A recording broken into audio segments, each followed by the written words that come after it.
Jadi,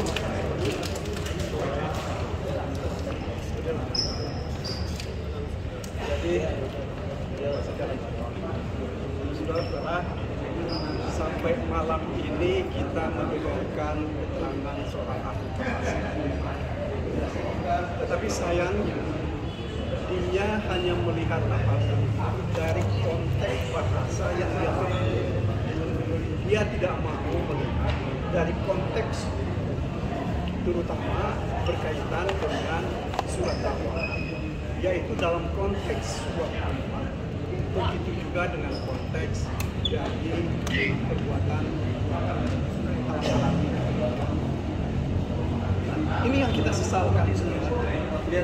Ketika seorang ahli bahasa menerangkan satu frase, konteksnya itu mesti harus dengan surat dakwah dan harus bicara tentang pasal dari yang didakwakan.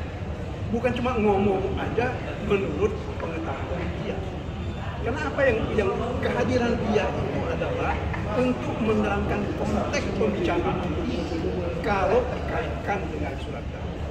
Benar atau tidak? Kemudian apalagi kan seperti tadi saudara-saudara dengar bahwa ahli ini menerangkan semua yang dia terangkan itu berasal dari penyidik. Apa ya seperti apa ya? Kalau saya boleh beri istilah, dia itu seperti anak burung yang dimamahi oleh ibunya burung, dikasih makan oleh ibunya burung. Nah itu yang terjadi. Sementara kita mau mengatakan mau menegakkan hukum untuk keadilan dan kebenaran. Bagaimana dia bisa menyebut konteks satu perbuatan dihubungkan dengan perbuatan kalau dia sendiri tidak pernah membaca undang-undang yang tidak digunakan untuk menjerat orang?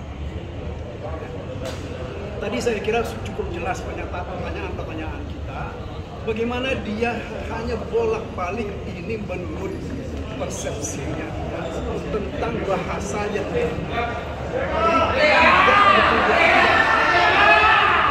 tidak ada hubungannya dengan surat dakwah. Bahkan tadi kalau saudara-saudara dengar mengenai soal uang, konteks uang itu saja dia tidak berani menjelaskannya apa hubungannya.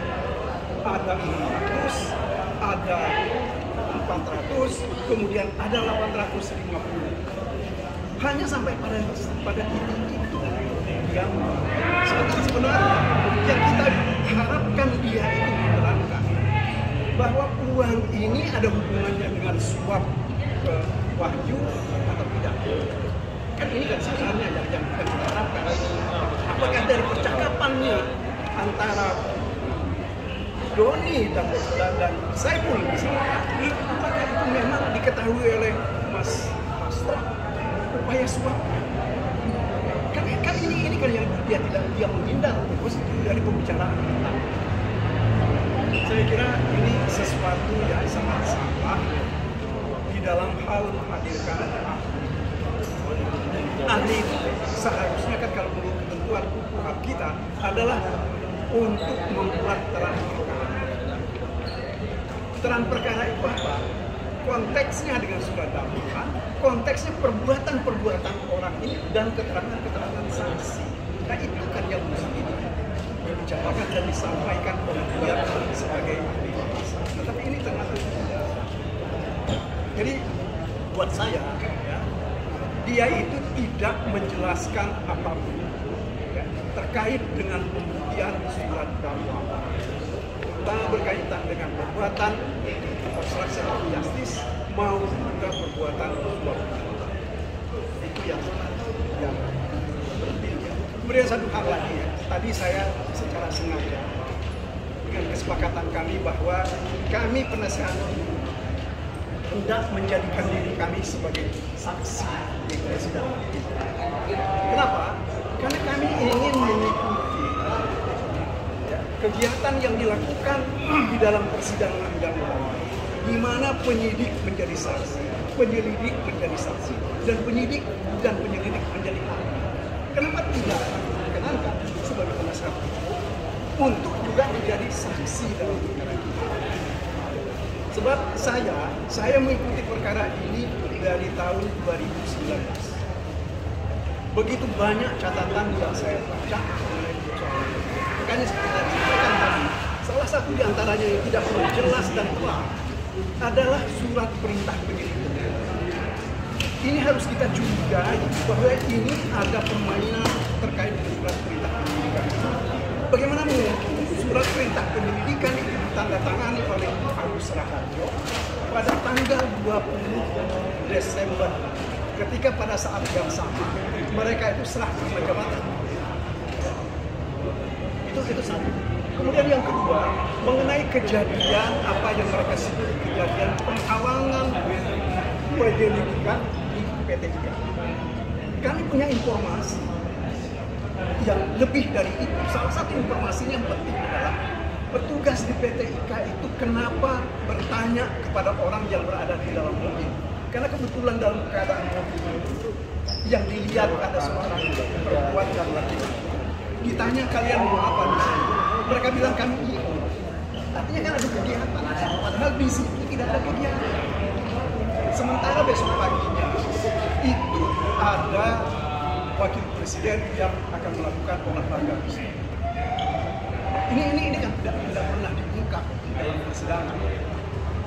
Sehingga apa yang kita harapkan sebenarnya, kalau saya saya berharap bahwa banyak hal yang kita bisa ungkap. Ya, kalau misalnya bisa diizinkan menjadi saksi. Hal lain lagi misalnya, saya nggak tahu saudara-saudara apakah mengikutinya atau tidak. Yang penting juga dari perkara ini, ada satu perubahan keterangan dari Saiful terkait dengan uang dan lain-lain. Kalau saudara-saudara mau tahu, pada tanggal, saya lupa tanggalnya, Juni 2024, istrinya Saiful itu ketika dilakukan penggeledahan rumahnya ditemukan 2 pucuk pistol senjata api dengan amunisinya. Ini yang kita dengar, ini dibantah. Ya, kalau dia mau menerangkan bahwa ada keterlibatannya Mas Hasto, maka perkara itu nggak dilanjutkan. Dan kita nggak pernah dengar perkara itu jalan.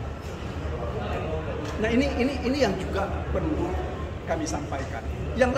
Yang lain lagi adalah bagaimana Mas Hasto ketika dihubungi oleh pejabat tertentu pada Desember tahun lalu, tanggal 13 Desember kalau saya ingat. Yang permintaannya itu adalah tidak boleh memecat Jokowi. Mas Hasto harus berhenti dari jabatan sebagai sekjen dalam waktu 1 kali 24 jam. Kalau tidak, dia akan menjadi tersangka. Nah, beberapa hari kemudian memang terbukti kan, ketika sesudah Jokowi dipecat, ya, ada laporan penyelidikan baru LPTK yang dibuat oleh KPK. Kemudian 4 hari kemudian kalau saya tidak keliru, Mas Hasto itu jadi tersangka yang ketika tanggal 24 Desember dan seterusnya. Nah ini hal yang menurut hemat kami itu penting untuk diketahui. Yang lain lagi adalah ketika kami meminta kepada penuntut umum, penyidik ketika itu, agar supaya diberi kewenangan untuk menghadirkan saksi menguntungkan. Akan tetapi ketika ketika Mas Hasto di BAP pada hari terakhir itu, kami masih katakan belum hari ini kami mengajukan, tetapi besoknya kami ajukan surat agar supaya diberi kesempatan menghadirkan saksi menguntungkan dan juga menghadirkan ahli. Apa yang terjadi? 1 hari kemudian berkas perkara dilimpahkan dalam tahap kedua dari penyidik kepada penuntut umum, sehingga kami tertutup kesempatan kami untuk menghadirkan saksi dan menghadirkan ahli. Kenapa mereka bisa cepat-cepat seperti itu? Karena kami juga sedang melakukan gugatan pra peradilan di Pengadilan Negeri Jakarta Selatan sesudah Pak Julianto yang mulia itu ya menyatakan permohonan pra peradilan kami tidak bisa dipenuhi. Nah inilah persoalan yang menurut hemat kami perlu diungkap, perlu ada orang yang mengungkapnya, dan ini yang tidak pernah diungkap oleh saksi-saksi yang dihadirkan oleh KPK. Ya, karena kami juga tidak mempunyai saksi yang banyak, makanya kami rencanakan saya dan Joy Yohanes yang akan bersaksi untuk perkara ini. kalau besok diizinkan oleh ketua majelis. Saya kira itu dari saya. Terima kasih. Patra kalau mau ditambahin.